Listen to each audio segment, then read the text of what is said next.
When politics unfolds, when decisions are made, we reveal the impact. Welcome to the Polity, your deep dive into the forces shaping governance, policies, and power. From the halls of government. You were there. I was not there. Check the record. Wait now. You were there. I was not there. To the voices of the people. We are suffering. This suffering is too much. It's too much. Look at the students. There's no job. They're feeling school. There's no job for them. We analyze the undercurrents, expose the intrigues, and break down the narratives that define our democracy.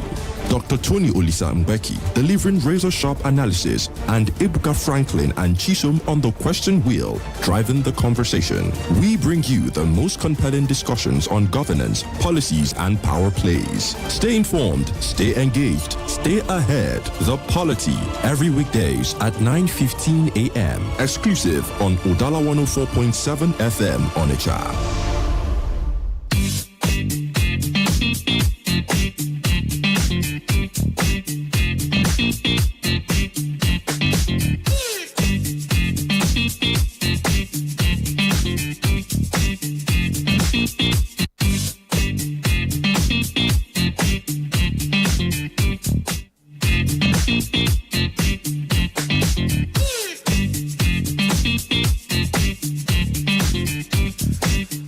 Alright, so just like you heard that, the Polity is exclusive to Udala Radio 104.7 FM. So that's how we are welcoming you to today's edition of this very program.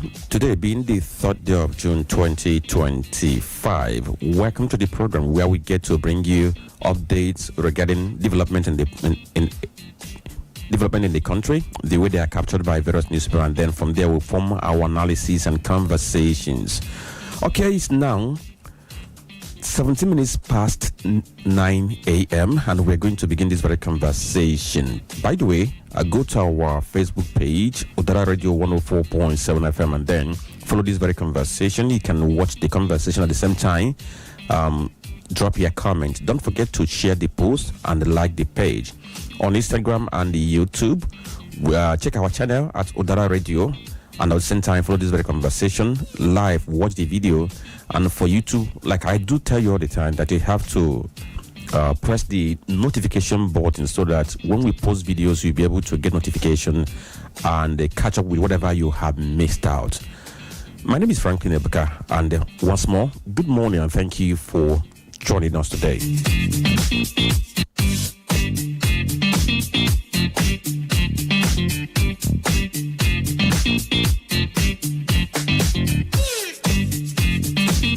All right, so for today's program, I have Dr. Tony Olisa Mbeki with me, and together we're going to lead the conversation. Good morning, Tony. Good morning, Franklin Ebuka. Good morning, Nigerians. Good morning, the good people of Southeast in the Anambra, in the Onitsha. We also thank the God Almighty, who is the reason why we do what we do. You're welcome. Remember, this is our sanctuary, as I always say, and this is the altar where we pontificate, we speak the truth and nothing but the truth. You're welcome. Yesterday was a handful in Nigeria because it was Nigeria's Democracy Day, and everywhere in the country was all about democracy conversations. So we have plenty of things to process. For you, I don't know how you have been processing the deluge of messages and conversations that came up yesterday. Well, if you look around, just like you said, it was just a beehive of activities from the National Assembly to even some vicinities around National Assembly, because we also saw protests, those who were protesting either for high trip or those who were protesting some policies of government not only, being in favor of their well-being, and those also protesting for government. So you saw pro and against as usual. And then we saw comments, different debates from platform where a number of PSNs spoke. Our own governor, Professor Sisi Soludo, CFR, spoke passionately about Nigeria. And then for him, he said, and the other people also agree with him, that it's all about creating that Nigeria for every one of us, a sustainable measures that we need to put in place, a work in progress. When those who believe that no gains were made I beg to disagree that we've made gains, but it's a work in progress. And then we saw Fashola. We also saw other personalities at that platform. Many of them spoke, Yakubu Dogara, and then what have you. So at night, many comments were made, commentators, analysts, we are dissecting. But for me, in all of this, that is much more of talking. What are we doing about taking necessary actions? With everything said yesterday, it ends up in just mere talks. What are we doing? What actions are we going to take, or are we taking immediately to salvage Nigeria situation? Yes, it's a work in progress. And I also agree with those who say that we made some progress, and we have also had some setbacks, and we have had our own share of pains and gains.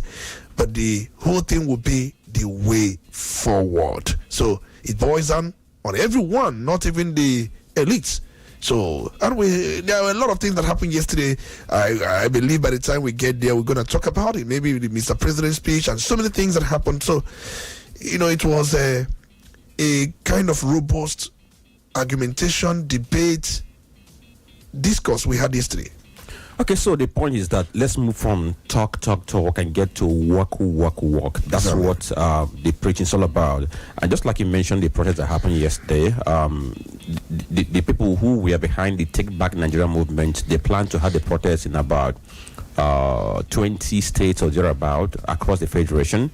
I can't give you the number of states where it held, but all I can say is that it happened in Lagos, it happened in Abuja, it happened in Ondo State. The one that happened in Lagos and Abuja, the protests were peaceful. In fact, security men were deployed to offer security to the protesters. But in Ondo State, we heard that thugs, attacked the protesters, and that's what we got there. Also, that same yesterday, there was a kind of rally in Benue State where some youth came out to do a rally in support for the governor and then Mr. President.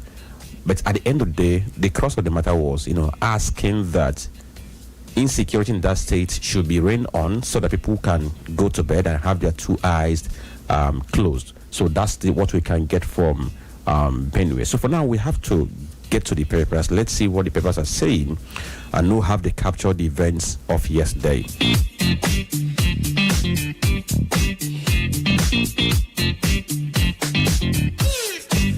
All right, so for the papers, we have 4 of them: The Punch, The Guardian, The Nation, and the Vanguard newspaper. So let's look at the headlines we have on Punch newspaper. And the banner headline says, Knox kudos as Tinubu honors June 12 heroes. He has a rider, or he has riders. First one says, Shoyinka 58 orders honored. Sarowiwa Ogoni 8 pardoned. Critics flay president for Omaro, Odumakin, other submission. That's on page 2 of the Punch newspaper. Then beside the masthead, we have this very headline that says, Democracy Day fireworks, Tinubu opposition trade blows. That's on page 2. Protesters, APC supporters hold parallel rallies in Lagos, Abuja. We already referenced this. You can see it on page 10 of the Punch newspaper. And then the story that is taking the major part of the front page of Punch newspaper is an advertorial coming from the FCT administration, sponsored by the Minister of the FCT, Nyesom Wike. The FCT planned these 17 days of inauguration of project. So as they come in, you get to know. It's like they have a plan that on every day the president is going to commission a project, there's going to be an advertorial on the front page of newspapers to talk about it. So today is going to be the president commissioning Apo Wasa roads in Abuja, and they have issued out this very felicitation message to Mr. President. Then let's look at other headlines we have on Punch newspaper. This one says, June 12, governors promote democracy, seek honor for heroes. Sky horror, FG world leaders mourn 290 dead in India crash. Maybe we'll talk about this later because that incident of yesterday was quite horrific. It was quite a sad one, but somebody survived. Imagine a plane that fell from the height of about 262 feet and somebody survived it. Maybe that was the hand of God. Then another story says oil production shrinks again, threatens 2 million barrels per day target. Of course, if that shrinks, it's going to affect our 2025 projection in the budget. Lassa fever kills 142, spreads across 18 states. Over 3,300 house owners, embassies to lose property in FCT. Another one says gunmen kill 9-month-old baby, 3 farmers in Plateau. That's quite a sad story. And from the world of sports, Falcons retain Africa top sport in FIFA rankings. Okay, congrats to our Falcons for being the top team in African female football. Then let's go over to the Nation newspaper to see the headlines here. And also on the Nation newspaper, you see the advertorial concerning the commissioner of project in Abuja today. So let's go to the headline here that says honors for heroes. Riders say posthumous award for Kudirat, Yeradua, Sarowiwa, Shoyinka, Obasani, Akinyemi, Dare, others get national recognition for pro-democracy actions. Tinubu affirms commitment to multi-party politics. You can see pages 2 to 6 of the Nation newspaper. Then another headline beside the one I just read says Nigeria meets 97% of OPEC output quota. Man survives 260. Okay, man survives 260 killed in London-bound Indian plane crash. We just talked about it. You can see that on page 25 of the Nation newspaper. Other headlines we have on this paper: Tinubu affirms commitment to democracy, and then this one says democracy not gifted by military, but reclaimed by Nigerians, says Akpabio. And that one says the reign of honors for June 12 heroes, others. Full state pardon for Sarowiwa, 8 others sparks jubilation in Niger Delta. And this one says our dream is worth fighting for. Who is saying so? Check the Nation newspaper. And the final headline we have on this very Nation newspaper says wrongs done to our parents now corrected, says MKO Abiola's son Jamiu. He talked about how IBB apologized to them in private and at the same time apologizing in the public the last time he launched his autobiography, and he said they are cool with the apology. And then let's get to the next paper we have this very morning. Stay with us.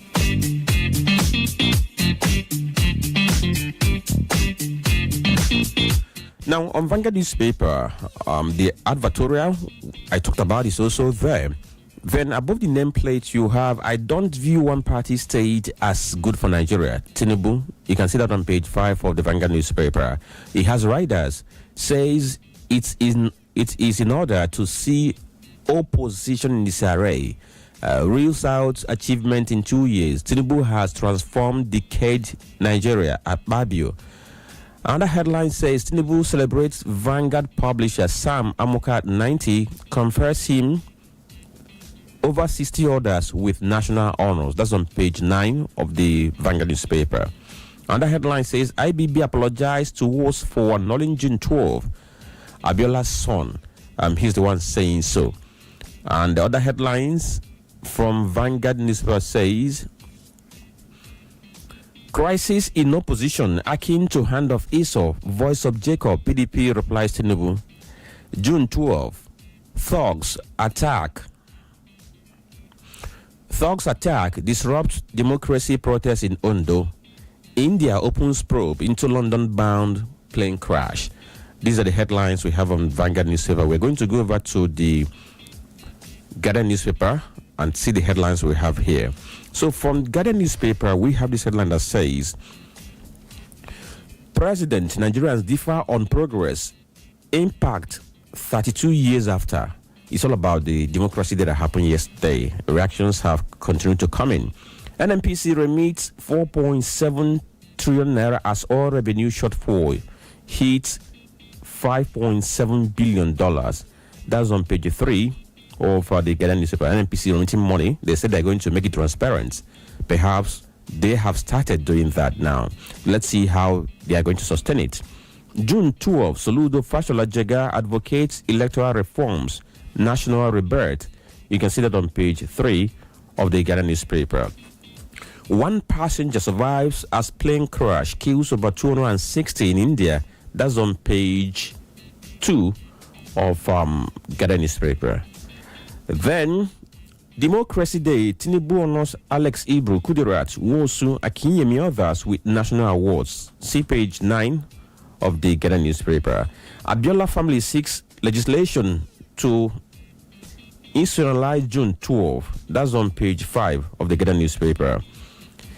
International Day, emergency services at risk. International Day, emergency services at risk, over 80% blood shortage in hospitals. That's on page 6. And you can see the picture of the Minister of Health over there. And then Ali accuses religious leaders of fueling insecurity in Benue State. Check page 38 of the Guardian newspaper. Varsities must score 70% in 4 key areas to get full NUC accreditation, says FG. You can see page 30 of the Guardian newspaper. And then the final story here says, windstorm kills 6, injures 30 in Taraba.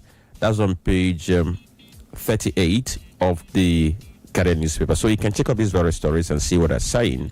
Once we return from this very short interlude, of course, we get into this very conversation. Stay with us.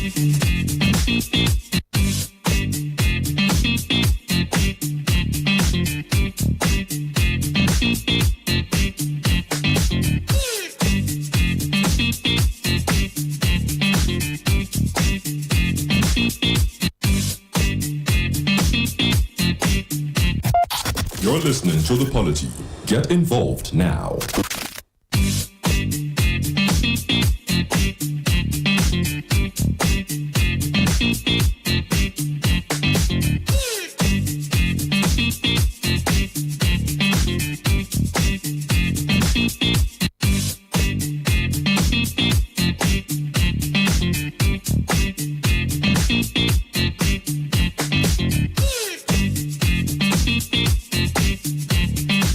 Thank you for staying tuned to the Radio 104.7 FM. You're listening to the Polity this morning, being the 13th day of June 2025. My name is Franklin Nebek, and Dr. Olisa Mbeki is right here with me, and together we are going to begin this very conversation. Don't forget that we're on Facebook. Go to Udala Radio 104.7 FM and watch these very proceedings as it goes on. Don't forget, like the page, share the video, and at the same time drop your comments. Then go to our YouTube channel, Udala Radio. Subscribe to the channel so that you can get notifications for our video, and at the same time go to our Instagram handle and watch live. We are all on this very platform for us to ensure that we keep on engaging with you. So Tony, Democracy Day was yesterday. Like I said initially, that we saw the deluge of messages, different conversations on different platforms. And at the end of the day, the highlight was what Mr. President said when he addressed the National Assembly. He joined them in that very joint session. And he made a speech. From that very speech, we have had different reactions, and we have taken out some matters arising from there. And we have to start with the very first one, which is the national honors he conferred on about 66 Nigerians. And there are prominent names among those people who got that very national honors. The wife of a late MK Abiola, Kudirat Abiola, she got the honor. And our own Humphrey Nwosu also got the honor. Don't forget that it's been a long while that people have been asking the president to honor him and even immortalize him by naming a national monument after him. We know how that went at the Senate when it came up recently. How Oshomole took it on his head to turn history on its head, and what have you not. So plenty of things happened. But let's begin with that very highlight, which is the national honors given to over 66 Nigerians. And reactions have been coming in. Some are knocking Mr. President, while some are commending him. Those who are commending are saying this is part of national healing, and this is part of recognizing the contributions people have made towards ensuring that we have democracy. But those who have knocked him are saying there are some other persons who were the key drivers of this very democracy we celebrate today, but they were not honored. The likes of Dr. Fayemi Kayode former governor picked the state. He said, of course, I'm not completely happy about what the people you honored. It's quite a good step, but the key drivers were not recognized. So let's start from the honors done. So what do you think about that? The honors that Mr. President did to some of the considered heroes of our democracy. Just like we know nobody is perfect, and then you don't expect Mr. President to get it all right, which is also given. But then one would say he has a cabinet and quite a number of people who advise him, and you can also see some grave mistakes they made yesterday. We are two persons who were given posthumous honor even while they are still alive. So that tells you that there was some lack of tidiness in the whole thing. I don't see why people who are still alive, you are giving them posthumous honor. Posthumous honor is given to the dead. So, but they have corrected that because there was a statement yesterday from the presidency apologizing for that mix-up. So, we know definitely that maybe not everyone may be honored, but just like Fayode, came out to say, I was the host. I operated Radio Kudrat. I listened to him yesterday. He said, in fact, most times the transmitter, he moves around with the transmitter, so you cannot even locate the very place the radio was broadcasting from.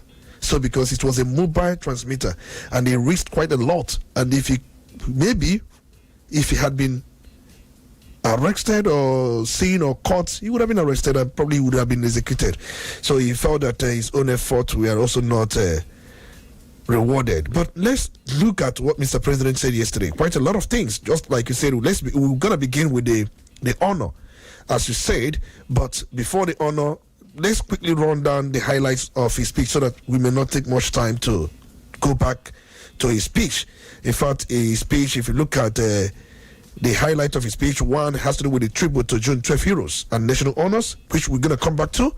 And then you also look at the commitment to democratic ideals, which Mr. President reaffirmed his commitment to deepening democracy, emphasizing tolerance and open political space and the protection of free speech.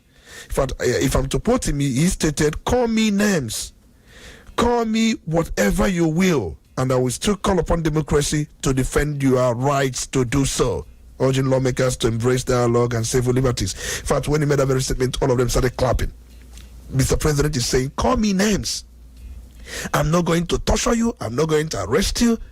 I'm not going to do anything harmful to you because you are enjoying democracy. And he will still call upon democracy to defend your right. The question is he doing that? Exactly, because we're going to come back to that. Yeah, exactly. We're going to come back to that, but we are going to hold him on that thought, but we're going to come back to that. And also he dismissed accusation of his All Progressives Congress, APC, pursuing a one-party state. In fact, he cited his own experience as a progressive governor in 2003. He said all of his comrades, all his allies, all were gone, living on him as the only AD state. But he fought back, he clawed back, and he was able to regain the lost. So, and then another thing interesting he said was the fact that because Senate President proposed a June 12 museum to preserve the legacy of the democratic struggle, warning that forgetting the past risks losing Nigeria's moral compass. But that's just a Senate President own. And another thing Mr. President highlighted is economic reforms and progress made under his administration. He did say that a 3.4% GDP growth in 2024, with the fourth quarter reaching 4.6%, the highest in over a decade, saying Nigerians are not saying that the country witnessed 3.4% GDP growth in 2024. If at the last quarter of that 2024, it was 4.6.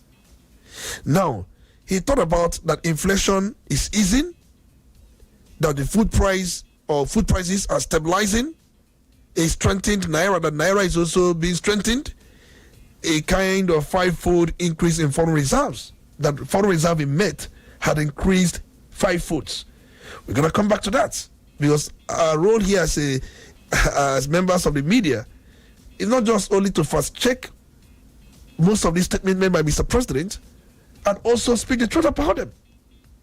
I remember that he also did say, for the first time, he acknowledged that there was a time borrowing was done to pay salaries. Buhari government never admitted that for different reasons. And at no point did they admit, even when we know that it was the case. Because when your debt to revenue service is over 85-95%, it means that whatever revenue you make cannot even pay salary. Because you use that 5% of them to service debt. So you need to borrow again to pay salaries. So he also admitted that states no longer needing to borrow to pay salaries due to improved economic management.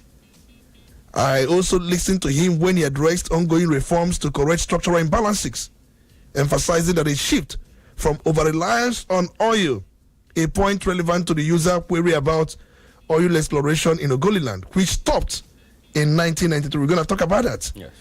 Due to the massive protests and other things you have. But outside that, Mr. President went on with his social welfare and youth empowerment schemes. According to him, he said over 100,000 Nigerians, including 35,000 civil servants, have accessed consumer credit through the credit core, with plans to reach about 400,000 more by July 2026, according to Mr. President. And then he said that his administration has made investments in education, vocational training, and a nationwide fiber optic rollout aimed to empower youth and bridge the digital divide. And he also delved into legislative and policy priorities because he called on lawmakers to support job creation legislation. I was saying something about our policies should be legislation driven as against what we have presently, where it's all about ministerial or executive driven. It should be legislation driven. So he called on lawmakers to support job creation legislation, food security laws, and tax reform bills to foster economic growth. I entirely agree with him on that.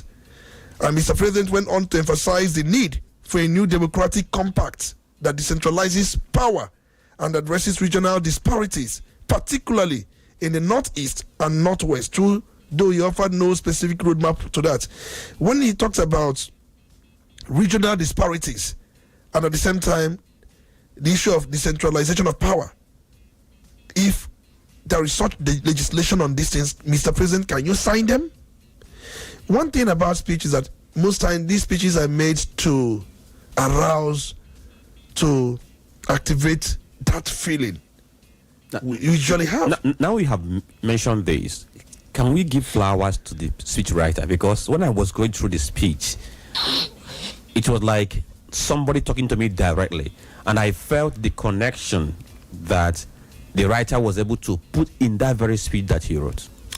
In fact, the speech omitted quite a lot of things, because when you are saying, can we give flowers to the speechwriter, there was omission. In fact, there were many omissions. Yeah, they have a way of, because there are things that they could have put in the speech that were not there. I'm talking about how they were able to put emotion into that very speech. It was a strategy deployed.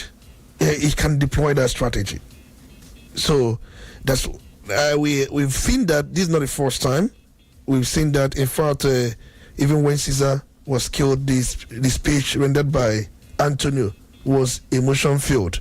So you can also understand that the speech, maybe that was the strategy the speech writer deployed. In fact, he deployed the concept of demagoguery. That's what we call it. And then he went further to, use even tribunicial exhortation and then ochlocratic blandishment. So we saw that. And then it is just something we know. If you want to evoke emotion, all you need to do is to engage pathopoeic subordination a kind of strategy which will invoke sympathy to undermine logical reasoning. There's another one we call sentimental inveilement. So the speechwriter actually deployed these strategies. Even he deployed what we call mundane exaltation, overly emotional pleas that obscure practical truths. But let's leave that because we are not looking at the strategies deployed by the speechwriter. But then I wanted to say there was an obvious omission. But let me quickly rush that because I know we need to go on break, because the speech was also criticized for not addressing the erosion of civil liberties, media repression, or the need for institutional reforms like judicial independence and electoral transparency. We had weak Mr. President would give us a roadmap, or even give mention of the need for our electoral reforms to sustain the democracy we are talking about. And some people also highlighted that he did not mention what happened in River State. Yes, because it's important. We're going to come to that because we have a segment to talk about the omissions from that very speech. What the ordinary man would have thought that this thing should have come in that very speech. All right, stay with us. We are going to be right back.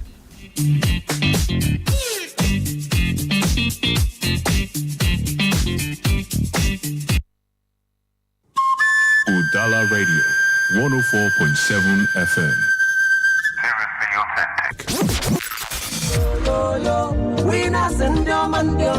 Good news and welcome to Winners Global Estate, Heaven in Ogwashuku and Nyocha Local Government Area, Asaba, Delta State. Home sweet home. Ladies and gentlemen, mamas and papas, Winners Global Estate is here with a special promo package for real winners. Don't miss out in this laudable promo 2025, Heaven on Earth. Buy, build, live, work, and enjoy. Unlock your dream home of reality. Winners Global Estate is selling fast. 3.5 million, 50 by 100. No more 7 million. Promo price. For booking and more information, please call 081-6440-4098 or 080-3744-3787. Winners Global Estate. Your security is assured.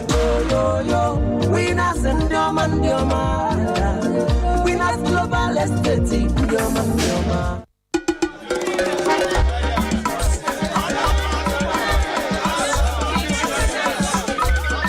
From the commercial city of Onitsha comes Udala Radio 104.7 FM, the voice of the region. Where authentic news and entertainment meet. Udala Radio 104.7 FM. Seriously authentic.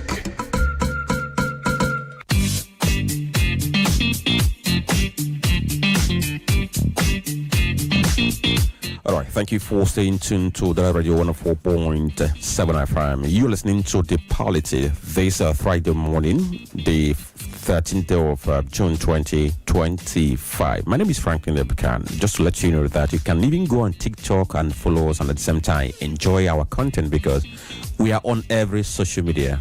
On TikTok, it's still Udala Radio. Just get there, see the videos, and follow us to enjoy. All right. Okay, so we're going to continue with the conversation. Don't forget that Olisa Mbeki is right here with me, and he's the one who has been offering analysis on the development. Talking about the speech that the president delivered yesterday, and we have pinpointed the honors he did to some democracy heroes at the major highlights. So let's begin from there. How thoughtful and democratically resonating was that very move to honor people who have been considered as heroes of our democracy? For me, Mr. President asks, we are right, because it's important we do the needful. I know Nigeria has this culture of not rewarding those who have laid down their lives, who have put in every effort to ensure that we are where we are. But Mr. President yesterday did justice to that. And just like we know very well that the NADECO, the National Democratic Coalition, which was formed in May 1994 in response to the annulment of the June 12 1993 presidential election, widely believed to have been won by MKO Abiola. And I am aware that NADECO emerged as a unifying front against military rule and championed the restoration of democratic governance. And we know most of the people that Mr. President honored yesterday, I think I said it somewhere, that 98% of them were members of NADECO. We are just a few of them that we are not just active members, or we are not full members, but they operated in affiliation. So, in fact, we know that he honored Shehu Musa Yar'Adua. Remember, he was Chief of General Staff during Obasanjo's regime. He was Chief of General Staff, the de facto second in command, the de facto Vice President, and he was also co-founder of the People's Democratic Movement, which supported NADECO's formation. He was imprisoned by Abacha regime for AIQ and some other his pro-democracy activism. He was honored with the highest honor, GCFR. Very well. You must commend Mr. President for that. You also look at Wole Soyinka, a member of NADECO. You know, he's a Nobel laureate. He went into exile and led international advocacy against Abacha's regime. In fact, he asked what was his role. He brought intellectual and global voice for democracy. He was in exile. He was honored with second highest national honor yesterday, because the highest we have is GCFR, Grand Commander Federal Republic. This very, very honor is strictly reserved for presidents. But we saw Shehu Musa Yar'Adua being conferred with such honor yesterday, even when at no point he was president. He was de facto vice president. In fact, the ones given to vice president is the second national highest. That is the GCON. So Wole Soyinka was given with the second highest national honor. So, and then we saw General Alani Akinrinade. Many may not even know him, because he was also a member of NADECO. He played strategic role in NADECO's resistance to military rule. He was also conferred with national honor. There were so many of them. In fact, look at those that were given the CFR, the third in ranking, because immediately after the GCFR, the next will be the GCON. After the GCON, the next will be the CFR. So Kudrat Abiola, she was murdered. She was assassinated somewhere in Lagos. She was 44. Wife of MKO Abiola.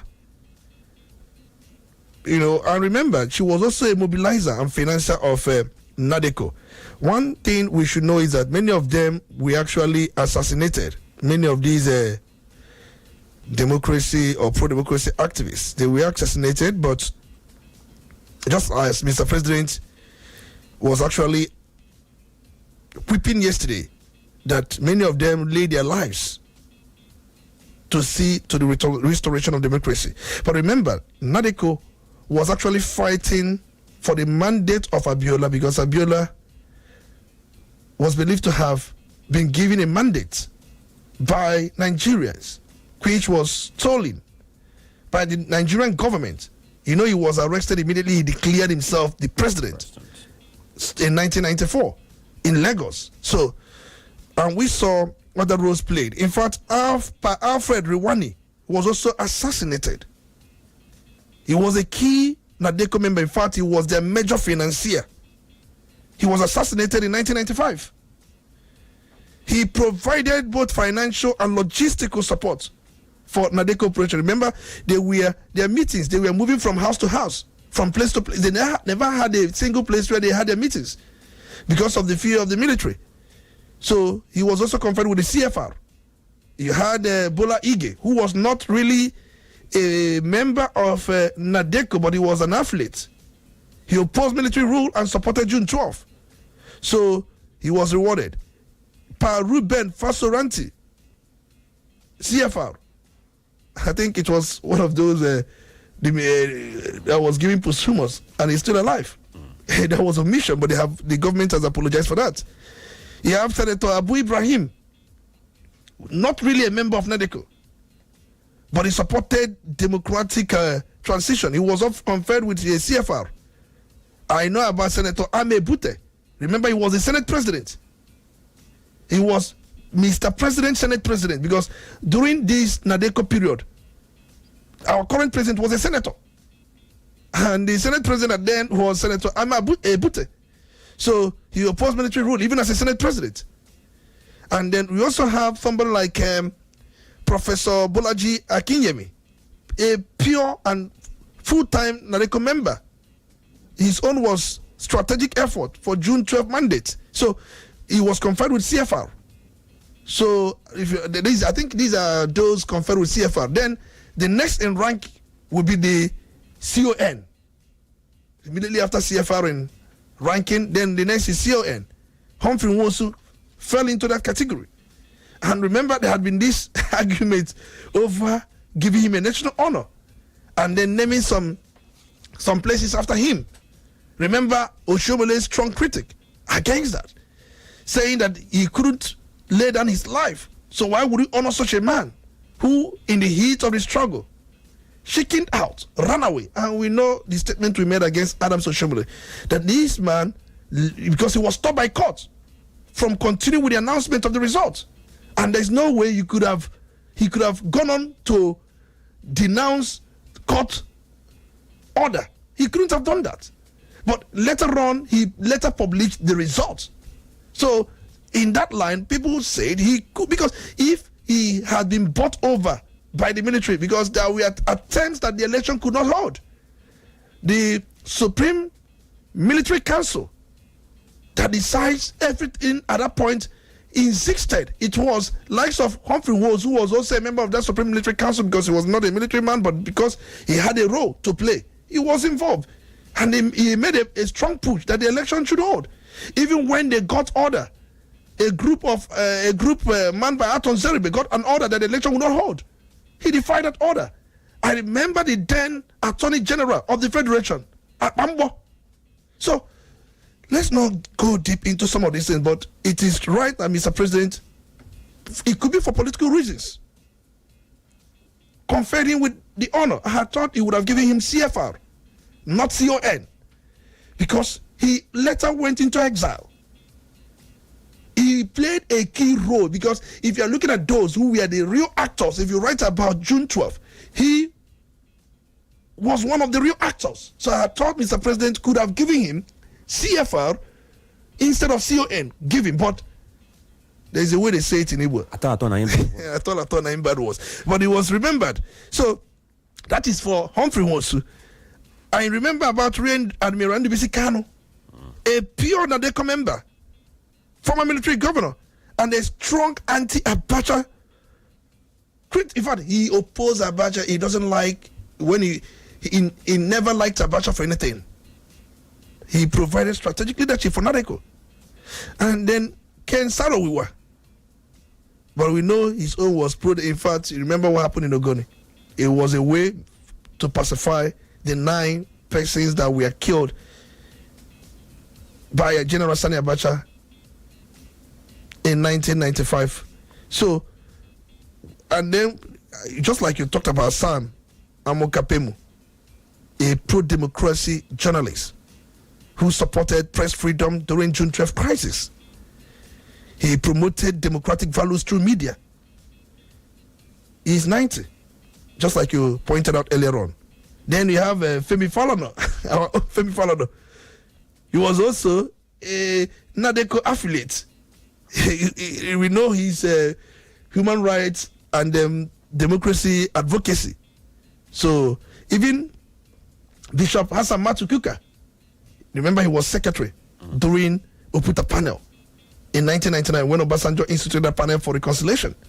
So he wasn't a NADECO member per se, but then he supported whatever they were doing at that time. Even Shehu Sani. And also the governor of Kaduna said Obasani. Obasani, he participated in youth and grassroots mobilization. That was his role. He was young then. He supported a lot of democratic values. So even Olatunje Dare, Tokumbo Afikuyomi, Tunji Alausa, the current Minister of Education. So they were all, involved in some of this trouble. In fact, I know about Dale Babarisa, co-founder of Tell Magazine. Remember that magazine that time? Tell Magazine. That did a whole lot to expose some of these killings. In fact, Tell did quite a lot of official stories on the Abacha, the supposed or the suspected Abacha killer gangs. Now, there's also one name that featured prominently in the government of PDP, but he's gone into, should I say, oblivion for now, maybe because of political relevance. Talking about Labram Maku, one-time minister of information in Nigeria. He caught the honor of OON. And then I also want us to look at Bayon Anoga too. His name is there. He was also honored with CON. And then several other persons like Polycarp Mwite, he got a CON, and then some other persons. Now let's cross over to the part where Ken Saro-Wiwa was also honored, and then he said he's going to use his prerogative power of mercy to pardon them for whatever they were said to have done. How does that resonate? I think the pardon in itself, for me, doesn't align with what is known. They did not do anything. If you remember how they were convicted, how they were arrested, and everything that followed up, most of us, just like one somebody said, we need to go back to history. I recall that these people, they were pro-democracy activists, naturally, and they were members of Mossab, and we know what Mossab stand for at that time. So they were all out to ensure that their environment is clean. The point remains that they were horridly tried, horridly executed. They were held in detention for months without any charge at all, honestly speaking. And their protests were just against, Shell's activities in Nigeria. No, they did two things, and we are not capturing, the other part of it. Apart from the fact that they formed the movement for the survival of the Ogoni people, Mossab, which was against the, oil spillage pollution by Shell Corporation, over 2,351 spills within the period from 1973 down to 1993. So apart from that, they were falsely accused of inciting the murder of 4 Ogoni chiefs, and a charge that was widely regarded as a pretext to silence the environmental and human rights activism against oil exploitation by Shell and the Nigerian government. But look at I recall that those Ogoni chiefs, Edward Kubani, Albert Bade, Samuel Oraje, and Theophilus Oraje too, because Samuel and Theophilus were brothers. These were the 4 Ogoni chiefs. That Abacha, for whatever reason, was using these chiefs. But these Ogoni 9, these 9 persons, on their own, we actually doing their activism, which we have said here. For whatever reason, these people were killed by irretweets for supposed either blackmail and being used by the government. And when they were killed, these 9 persons were not there. And in the activities, in their activism, they were not, in fact, part of what they were pushing for. But it was a pretext, just like I said. They were arrested. And immediately they were arrested by Abacha. In May 1994, they were detained without charge till October, when they were convicted by a special military tribunal. And immediately they were convicted, they were immediately executed. That was how we were sanctioned by Commonwealth of Nations. We were removed immediately from Commonwealth of Nations. So you can understand that their conviction was in October 1995. Remember, they were arrested in May 1994 till October 1995. They were held with, in fact, no formal charge against them. They were tortured, they were beaten, a lot happened while they were incarcerated. It took more than a year for them to be preferred a charge, and a military, tribunal convicted them, and they were summarily executed. Now, if you're giving them pardon, on what ground? I understand, because they were not convicted by courts. They were not they were convicted by a special military tribunal, which for me did the script written to them by Abacha government. So, but the context of pardon is essential. We should understand it. Mr. President, felt that we need to add that very phrase or the very word pardon, because they were convicted by a sitting government. So they need to address that. But we need to say that they never did anything. They never committed anything. So they were also honored yesterday by Mr. President. Okay, so we'll take another break now. When we return, of course, the conversation continues, because now, if I give Kweku, Kabri will stay with us.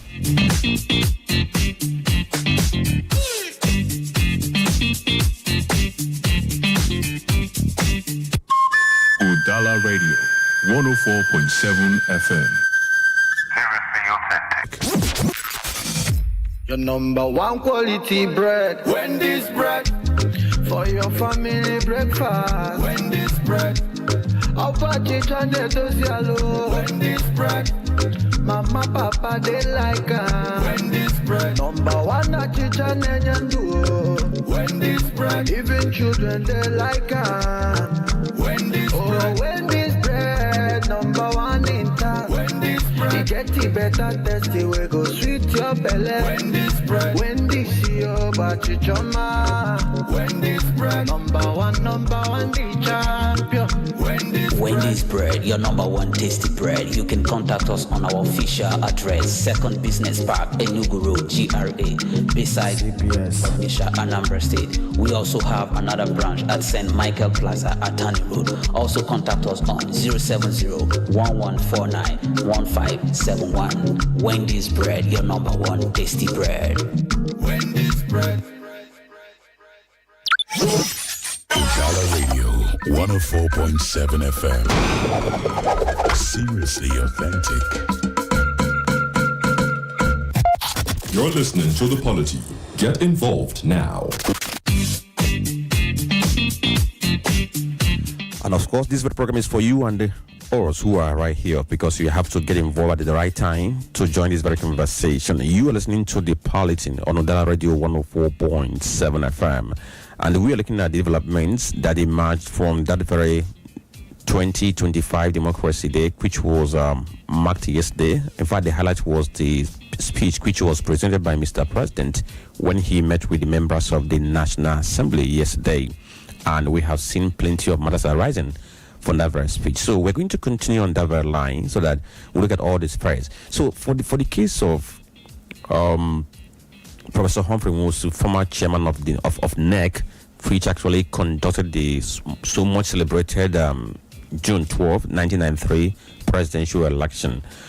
He was given the honor of CON.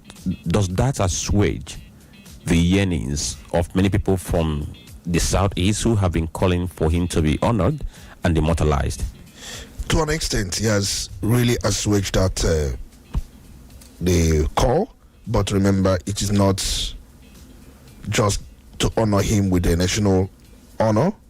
People are looking at naming the INEC Secretariat Humphrey Nwosu Secretariat. In fact, if you look at police headquarters, I think it's called Louis Edet. Yes. Because in honor of a prominent police officer. So people are looking at it from that angle, that Mr. President can as well, because he named the National Theatre after Wole Soyinka. I remember the role he played. I have explained it. He was using his intellectual property to advocate for democracy and also to ensure that Abiola regained his mandate. He was a fierce critic of Abacha government and he suspected that he would be arrested. He left. He went into exile. And look at how Mr. President has rewarded Wole Soyinka, naming the National Theatre after him. He can as well do so by naming the INEC Secretariat, the headquarters of INEC, after Humphrey Musa. And I had just said earlier on he would have given him CFR, but he preferred to give him CON because CFR ranks higher than CON. And then you look at those he had given CFR. He gave Admiral Ndubisi Kanu a CFR. Remember, his residence in Lagos hosted several critical NADECO meetings. And then even Alfred Iwane's residence, in fact, he was assassinated because he was hosting the meetings of NADECO in his house. Immediately was assassinated. They shifted to Kudirat Abiola residence. In fact, she offered support, finance, and other things, and she was assassinated. In fact, it was like if you host a meeting in your residence, the next will be assassination. So is there anybody in the list of the honorees you think is not worthy of the honor given to him or her? In fact, if you look at those who were there, they were all members of NADECO. So how would you, majority of them, not all of them, and I've been able to point out few of them that were not members of NADECO. But likes of Chewu Sane, Oba Sane, Balarabe Musa, they were all deserving. What we are saying that there were other persons that we are not given. Now let's get to that because some persons have already done that. Just like Chewu Sane, who also got an honor. In fact, he went on X where he pointed out that there are some persons who should have been there, but the names were not mentioned. Likewise, former governor of Ekiti State, he also did the same thing, his own on national television. Now, some names have popped up as those who we also expect to have been included, the likes of Otumba Gaddafi, who they said stood by Abiola at that very time. There's also Bishop Bolanle Bonigi and then Joe Okeodimaki. These names have been mentioned. There's one Professor Mokugo Koye. There is one Dr. Tunjia Bayomi, Babafemi Ojudu, and the likes, people have mentioned them. Then there's Alpha Nwankwo, his name was equally mentioned. So for former governor of Ekiti State, he said he was happy about what happened, but he wasn't completely happy that those people who were the key drivers of the project were not recognized that yesterday. He mentioned the likes of Yinka Johnson, whom he said served as technical director. He also mentioned Bolahon Olalemi, Daniel Johnson, George Nua, Dr. Tajuddin Abdurrahim, amongst others. But one thing is this. So an attempt has been made. Perhaps those people who were not included this year, next time could be their turn. Because last year, the likes of Kukuri, he didn't get any honor, the family raised concern, and this year the name came in. So those people who are saying that there are some persons who were not recognized, are they doing too fast, or they are reminding the president of what he might have forgotten? In fact, there is a prominent name for me that did not pop in there. Why wouldn't we also, confer national honor to Fela and Nikolapo Kuti? Fela should be given. In fact, for me, it's not about those who are members of NADECO.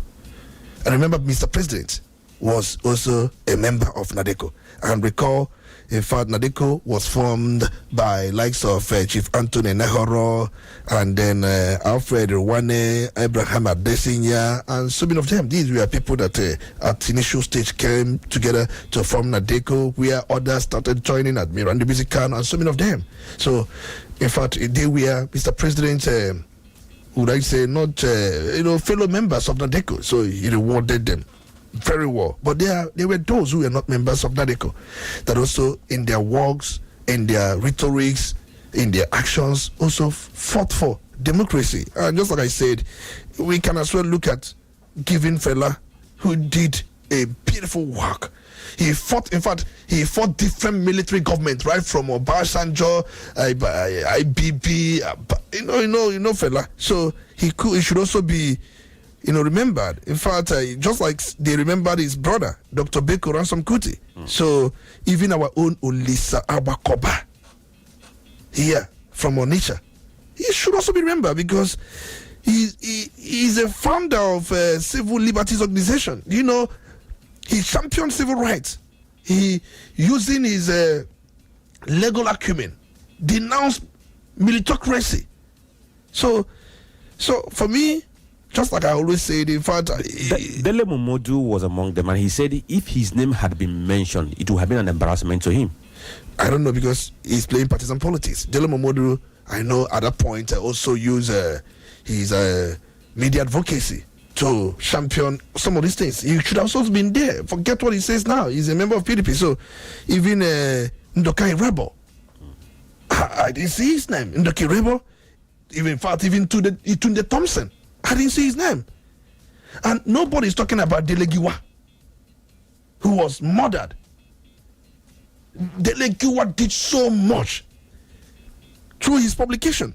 He advocated transparency and accountability. In fact, he wrote quite a lot against military. He was assassinated via Paso Bomb in 1986 during Babangida's regime. Everything about fight for democracy must not be when Abacha became president, and those, and maybe after the June 12th, those who we are fighting for the mandate of Abiola to be returned. Those who also fought Babangida. Those who also fought, because we are talking about democracy here. So I think Delegiwa should also be remembered. In fact, Nimo Bassi should also be remembered, because I remember his activism in an environmental space. So there were so many of them.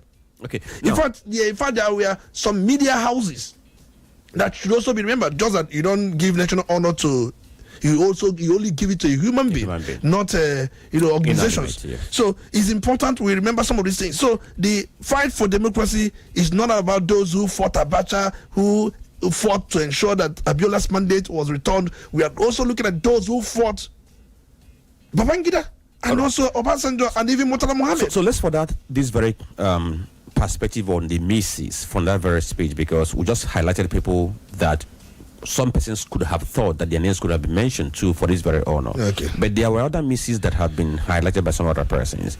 Just like you mentioned, the former governor of Bayelsa State, Saraki Dixon, he had said that he was expecting Mr. President to have used the Democracy Day to talk about what happened in River State. Because yesterday was all about democracy, and in River State, democracy was murdered. But that didn't come up. He said it was even insulting to him that on that Sunday the Mr. President came, that was the day the Senate President already a letter announcing the appointment that Mr. President made in River State, in spite of the fact that he felt that it was undemocratic. So what other misses you think should have come in that very speech?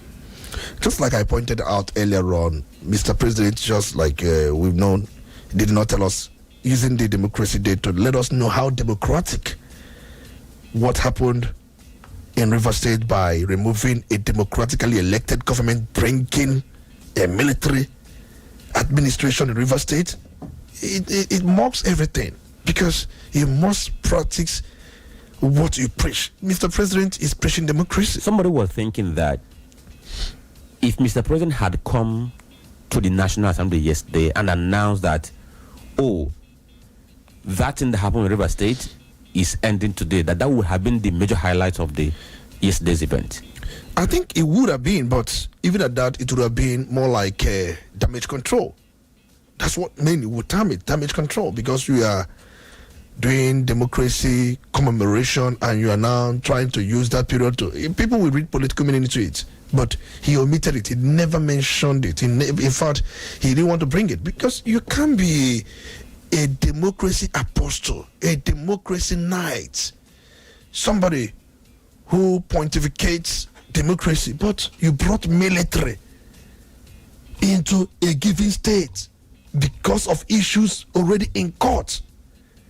And I forget how you want to defend it. It's not something I believe that can be defended based on the mood we are in. So that one was omitted. And then you would also talk about issue of media suppression. He said, call me any names.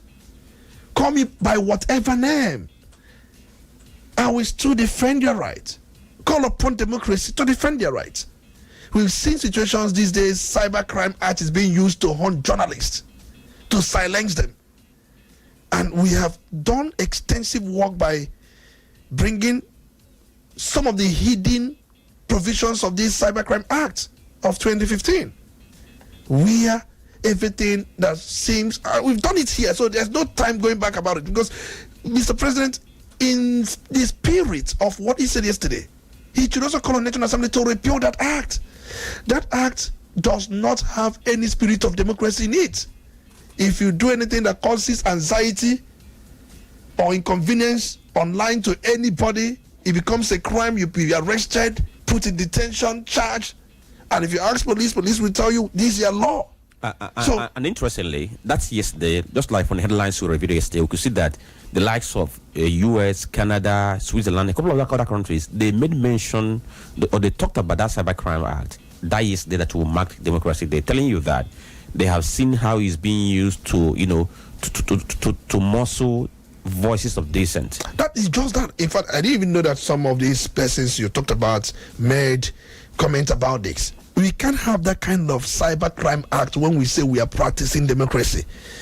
Because if you look around, there were many journalists.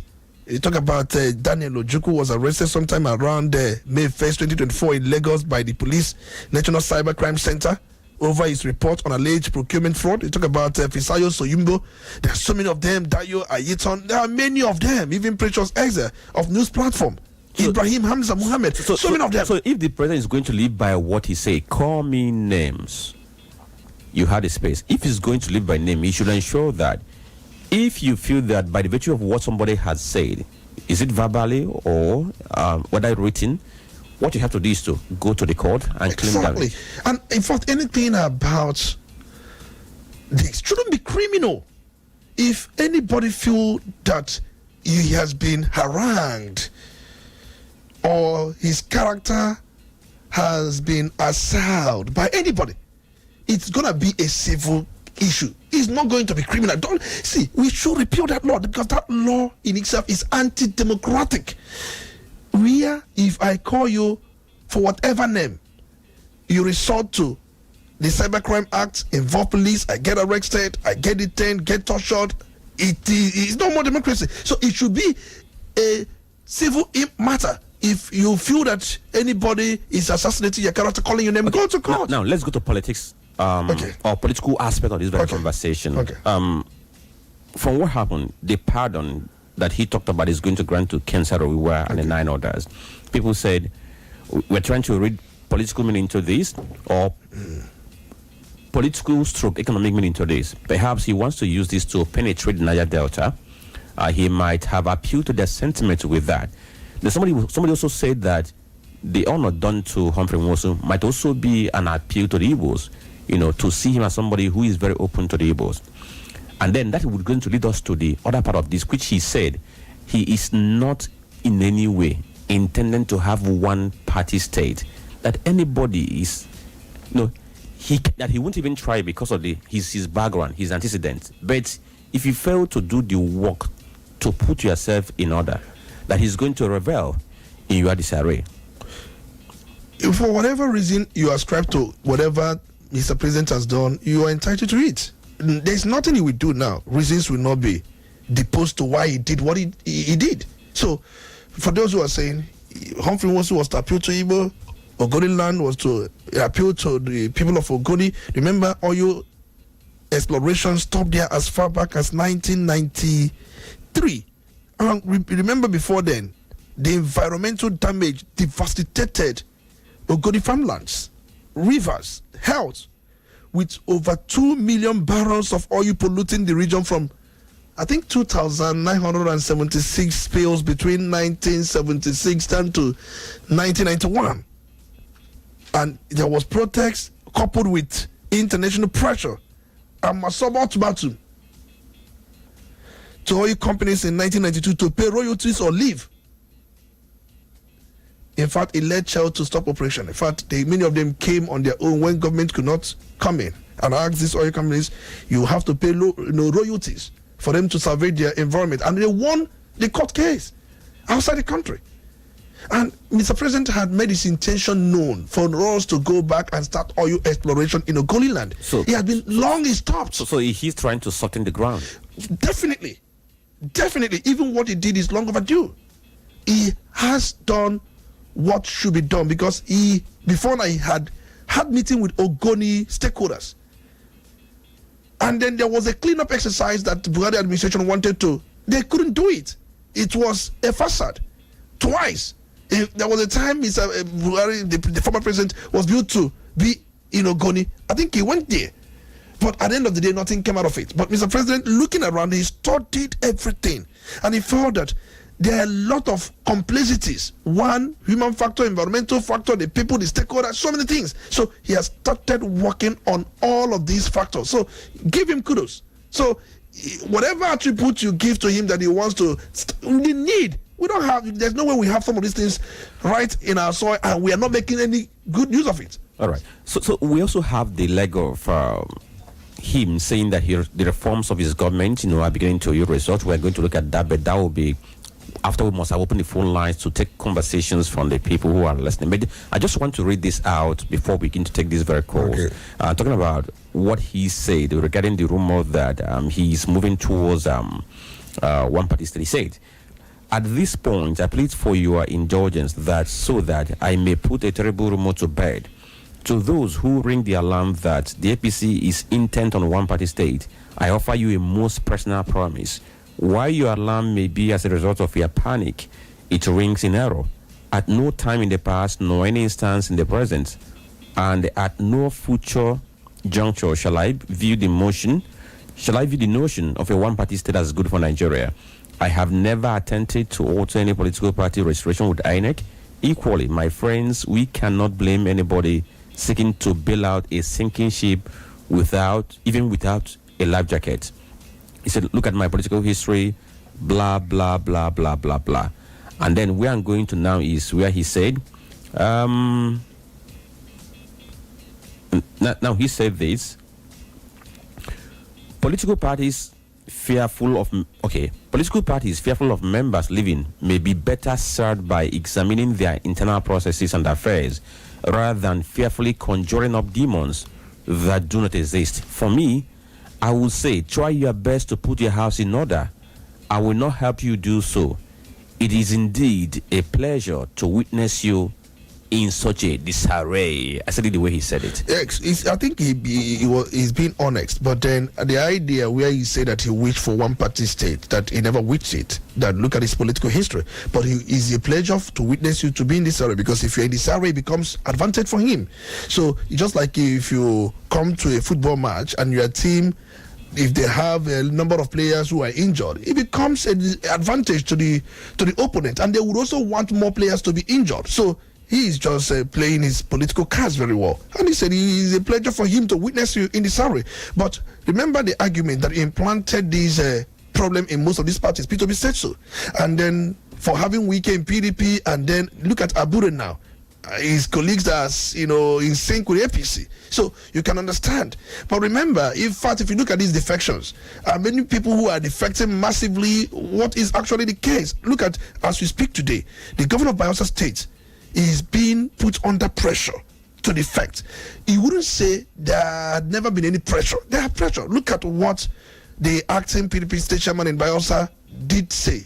He said that if your governor fails to defect, they will move. And remember, he's working with Wike. So Wike, through whatever means, we may like it or not, because Mr. President is using him, had put a lot of quagmires in most of these political parties, put pressure on so many people to do what they should do.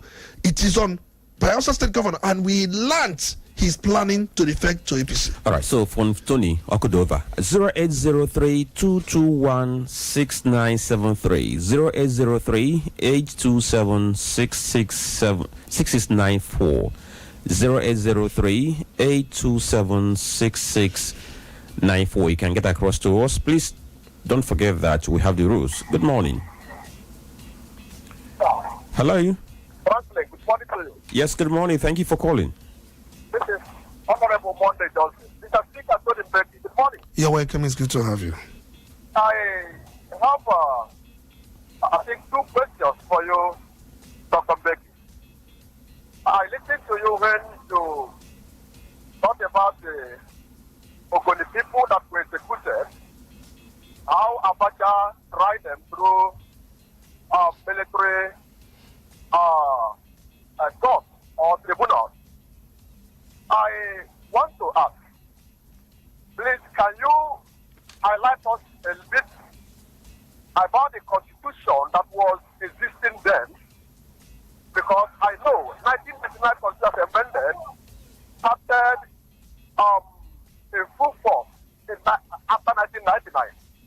The Constitution that was then did it permit what Abacha really done? Please, we want to know. Again, this national award of what benefit is it to the nation and to the person that this award is conferred to? Good morning. Good morning, Monday Johnson. Thank you for the questions. We're going to address them at the right time. Good morning. Yeah, good morning. Yes, your name? Chief Chukwuma, reaching you from board this morning. Go on. Very good morning to you, Dr. Olisa Mbeki. You're welcome. Yes, I agree with the last caller that this award is lopsided one. Because if you want to talk of Nadeko, we can't forget somebody like the former governor of Anambra State, Obadito. He played a very prominent role. He's one of those that say, Abacha, come and kill us. He refused to go to exile. He and the Chief Ibrahim Adesanya always make this kind of statement. Please come and kill us. And we can't forget their PRO. One I can't remember his name, the publisher, a popular publisher, an engineer by profession, a publisher from the PRO, Nadeko. How can you forget such people? See, many Igbo people play a role, even though that Nadeko was hijacked by Southwestern Asia. But it was a national movement. And at the stage, they hijack everything by themselves. And that is why they did not make a very meaningful success. Because at the end of the whole thing, the only thing they can make is to form it after the whole collapse. Other things, they fail woefully, even though that they use different means to push Abacha or to push him to the wall. But he resisted.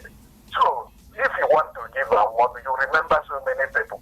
And for the Saru, I don't want to talk about his antecedent. Because if I want to say it, maybe somebody will say that he received what he should. But I can't say that because the only people that I don't think that the people will accept to that apology coming from because he committed nothing. He didn't commit any offense. How can you say that when the court has not tried him? All right. He said they have no right to convict anybody. They can accuse, but only court can convict anybody of offense. All right. So Thank you. telling that he forgiven, is that a word? That is totally nonsense. So he was an environmentalist, and he played the role for his own victim. And why should somebody just kill him like that? At the end of something, wake up and say, I want to forgive him of presidential pardon. Pardon for what? For protesting against the pollution in his environment. Totally unacceptable. All right. Thank you. Thank you, Chidi Chukwuma. Good morning. Good morning. Oh, okay. Good morning. Your name? My name is Chris from Ball. Go on, Mr. Chris. Amen. God bless you. God bless you. I'm always thanking Tony Mbeki, Dr. Tony Mbeki, for his analysis. In fact, I'm very grateful. You know, what I want to dwell on much on this award. This award is lopsided. Humphrey Nwosu did not deserve what he played. We all see what happened that time.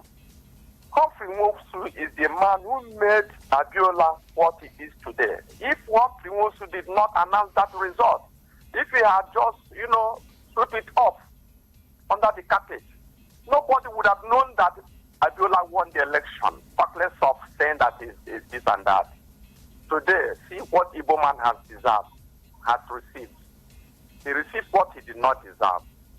Humphrey Nwosu is supposed to be named the secretariat of INEC today.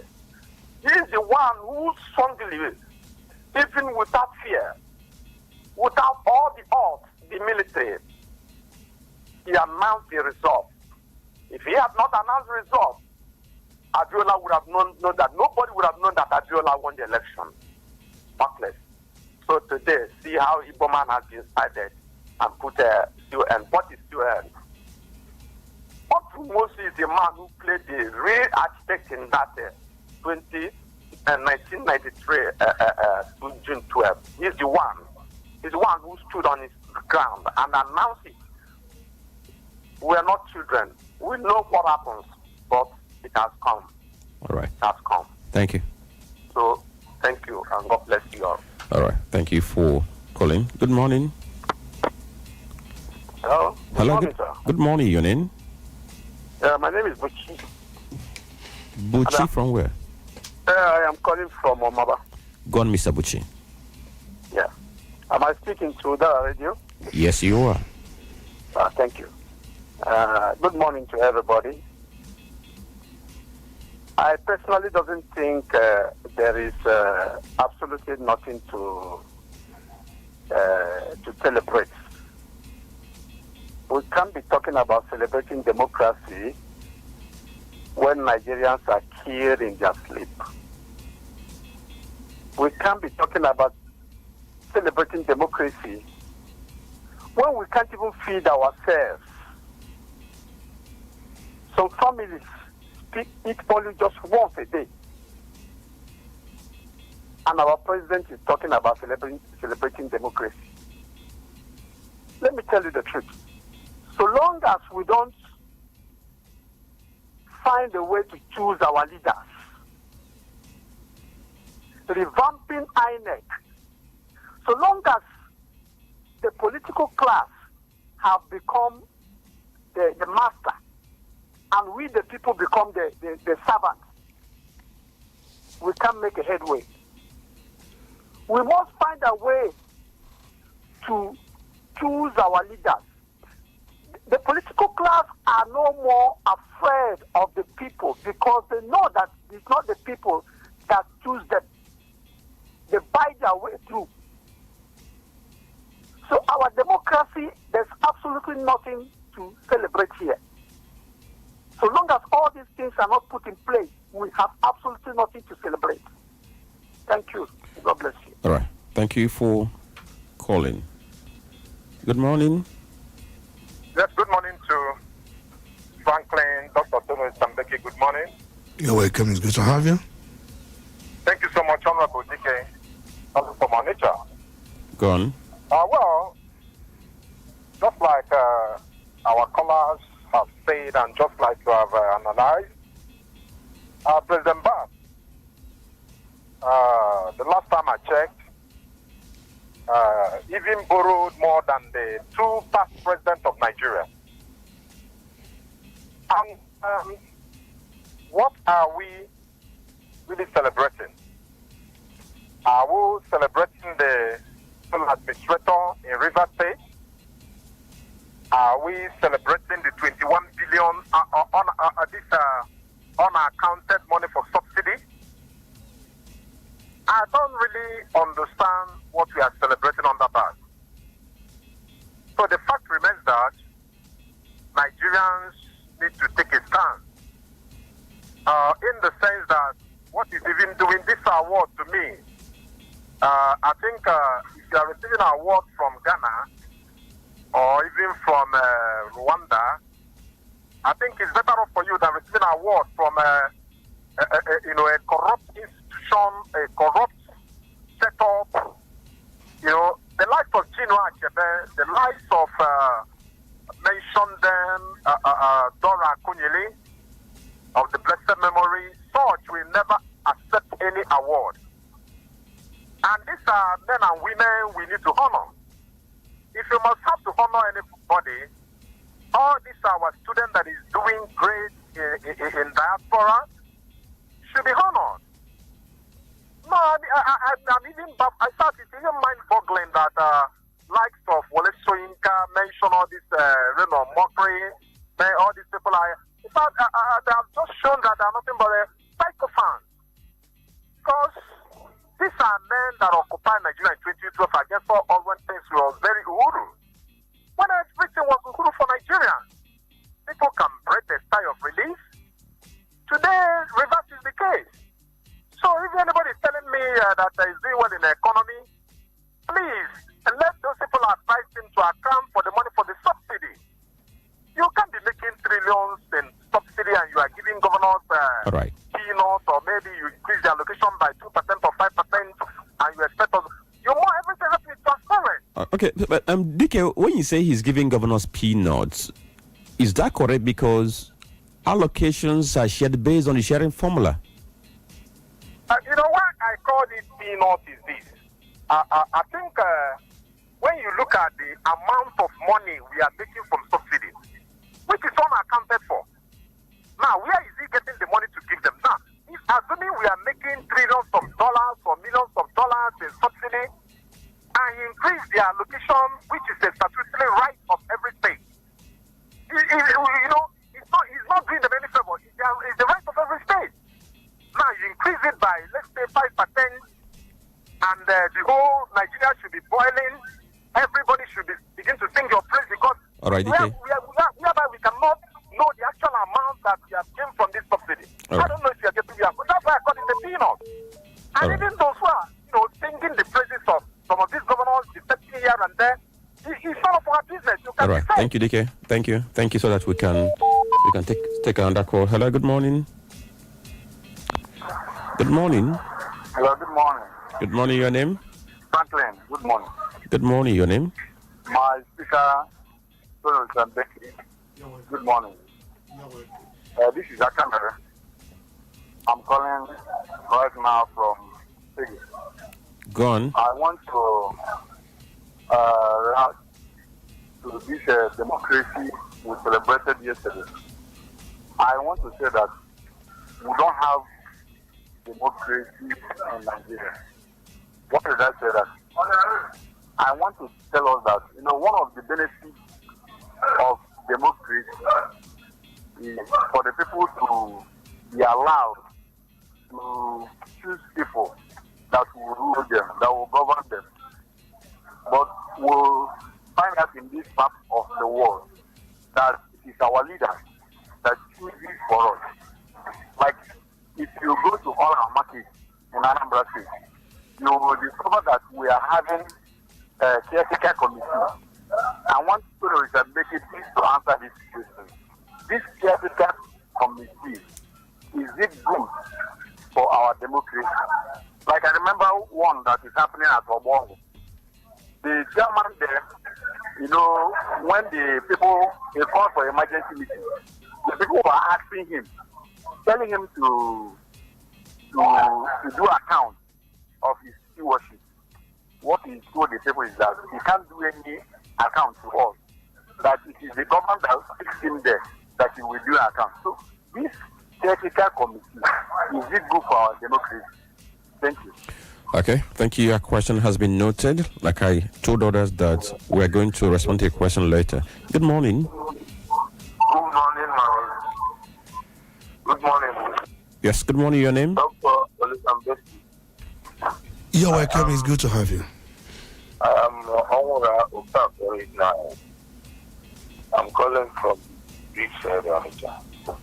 Okay, go on, sir. Please, what I want to react on is on the honor given to Moose. The previous speaker that spoke, let justice that his name is supposed to have been immortalized, and the name of the INEC in Nigeria is something like that. Please, I would like to appreciate Dr. Mbeki for the veterinary of explanation. I'm talking of how he gave us the down memory lane of the political state in Nigeria. Please, on a good note, I would like you please to explain to us more the meaning of this very honor being given. Is there any material benefit, or how is it being so that the man on the street can understand it very well? Please, I would like to, in concluding, to highlight more on it. Then I'm citing that of what do you call it? Wole Soyinka. Wole Soyinka has been an apostle of this present president of Nigeria, because it was sitting for him as his front-down space or whatever. So giving him that the second national award is not a surprising thing, because an average Yoruba man would like to carry his brother along, no matter however or whatever he's doing.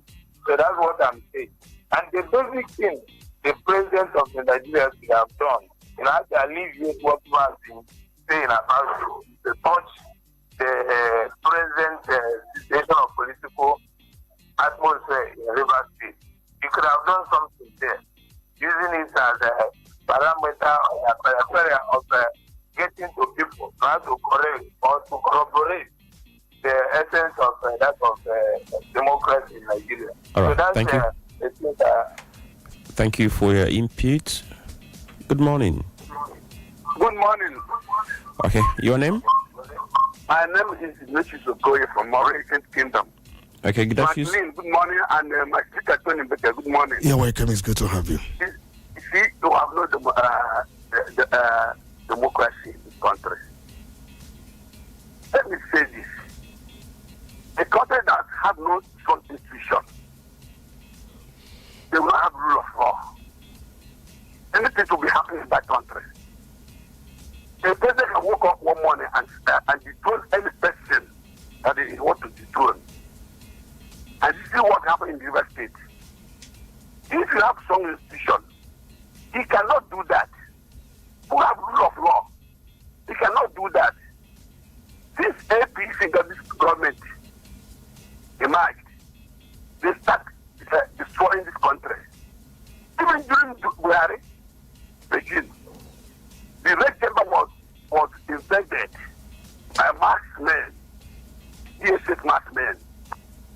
Our honorable chief judges, their house was raided like a common criminal at night. You see, this is not democracy. This is not democracy. We have nothing to celebrate here. Even the dictatorship is better than this kind of thing. And coming to what our president is saying, talking of those who are defecting to their party, he's the one that does it too. He took the hand of those governors. You see, like those governors, I have these governors. You know, our governors are corrupt. Once they see that you have somewhere, that they did something somewhere, they go to you and show you their scorecard. The better thing to do is to come to APCO. All right, thank you. Thank you for your submissions. Now, let's quickly dash to our Facebook page and see the comments there. Eke Gonas Madeke says, good morning, Nigeria. Okay, he's now referring to Mr. President. You are turning Nigeria into one-party system, but your leadership is indirectly grabbing our money. And the money-lover politicians are all moving to the APC at the same time, and you are giving them national honor. Okay, so that's the way he put it. I try to paraphrase. Then, Dr. Mrs. Molebra from Owerri says, this is not how a president should speak. Is this not an irony? You don't want one-party system, but take delight seeing other political parties in disarray. And they were hailing and clapping for him. The theatricals in our polity have become most certain. What examples and legacies are these leaders handing over to their children and the succeeding ones? Let them keep sowing seed of discord, wickedness, criminality, and shamelessness. A day of reckoning is coming. Whatever one sows, he will definitely reap. God is still on the throne, watching, and he says it's well. Ekegonas comes back to say, we Nigerians are being led by autocratic leaders, not democratic leaders. So after 25 years of celebrating democracy, there's nothing to show for it. Onyelek Polika Abebuka says, okay, I will thank you, Polika, for always hailing the program.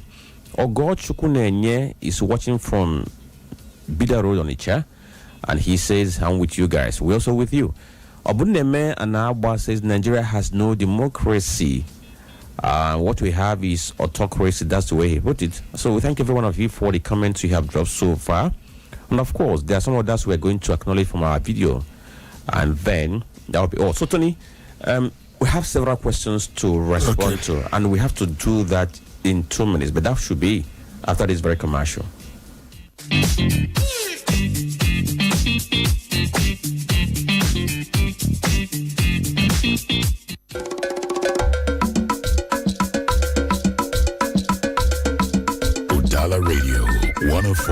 104.7 FM. Seriously authentic.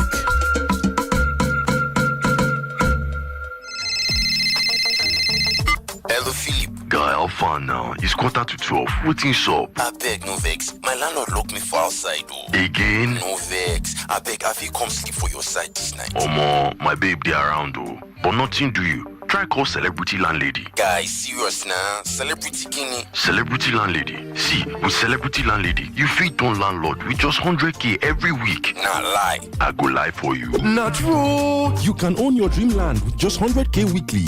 Yes, with Celebrity Landlady Safe to Buy plan, that property where you dream of fit be your own just like that. Oh, a Safe to Buy plan allows you to pay for your dream land instrumentally, easy, flexible, and all yours. A Safe to Buy plan is convenient and safe. Start now and become a proud property owner in top locations like Otulu Asaba, behind Ogwashuku Polytechnic, Admiralty Drive, Ibusa, and Isel Asaba. For more information, call us now on 0701 018 8042 or 0903 844 9351. Celebrity Landlady, turning you into a proud homeowner.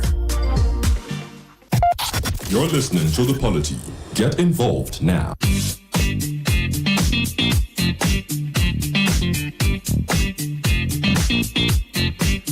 Right. Thank you. You're listening to the Polity on the Radio 4.7 FM. It's now 10:51. We are getting close to the destination point. My name is Franklin Ebika, and Dr. Olisa Mbeki is still here with me. So we quickly go to the questions we have unattended.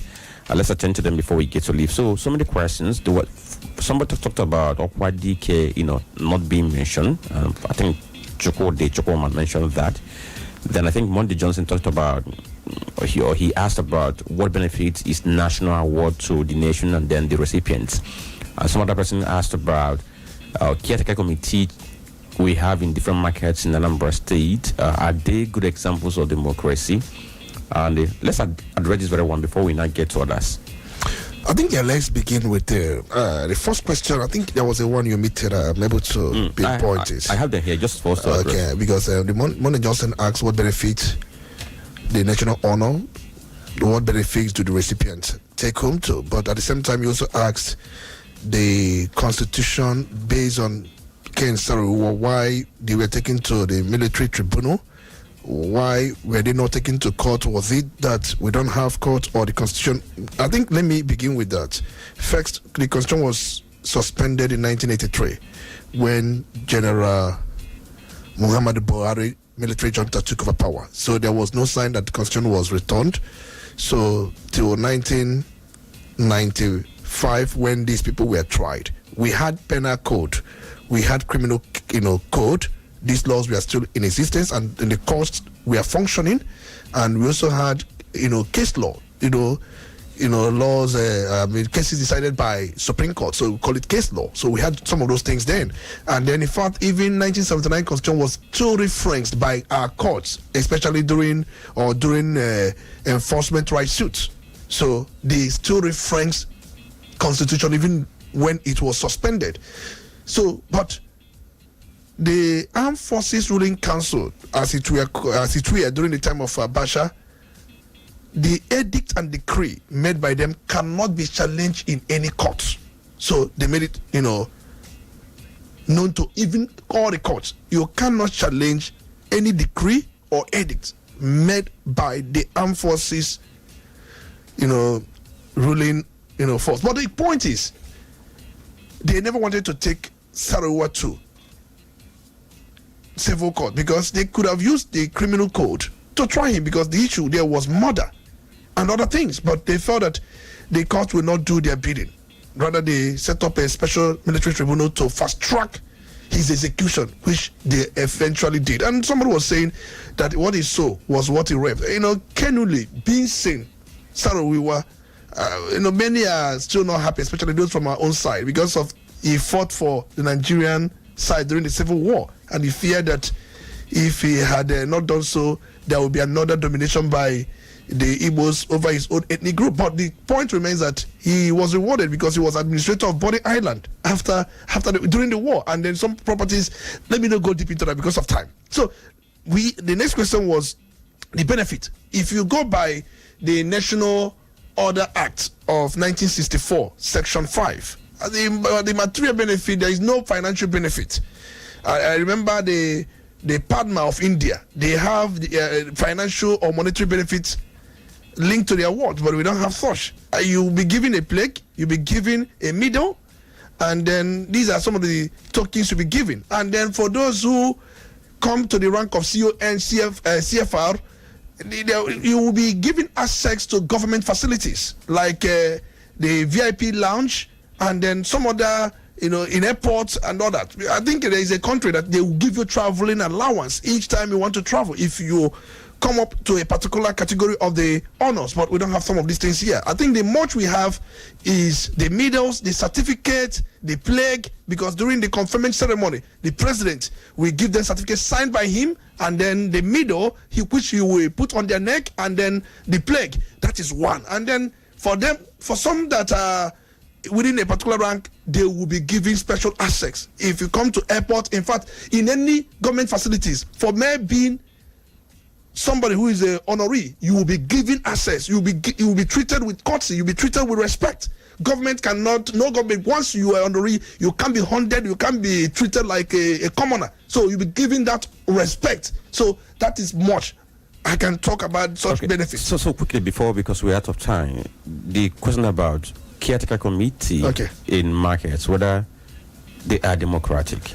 I think the caretaker committee is when government cannot be formed, and government does not exist in vacuum. We should also understand the concept of caretaker committee.